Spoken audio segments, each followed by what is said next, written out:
Et ce code électoral dit qu'il faut avoir 20%, et quand on regarde le score que vous avez réalisé dans la 23e circonscription au cours des dernières élections, un score, on va dire, honorable, parce que on sait que au-delà du statut national de notre parti, nous avons la question des fiefs. Qu'on le veuille ou non, ça partie de la réalité. Et pour le philosophe que je suis, on ne peut pas occulter cela.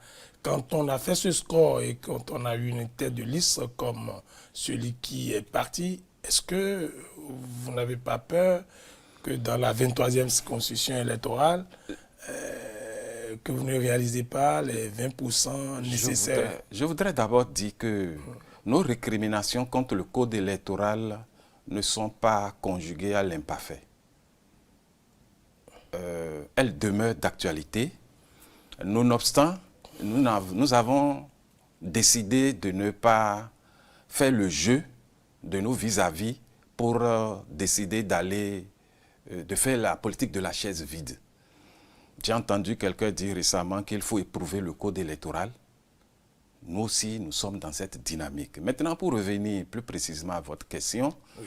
La 23e circonscription électorale n'est pas un terrain vierge pour LD,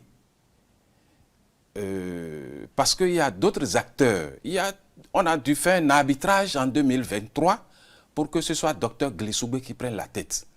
Il y a d'autres élites de la circonscription qui vont sûrement émerger à l'occasion des positionnements qui arrivent, et ils savent déjà que ils ont fort à ferrailler pour que nous ne perdions pas l'électorat que nous avions eu en 2023, mais que bien au contraire, nous devons faire en sorte à ne pas regretter le départ de Dr Glessoubé.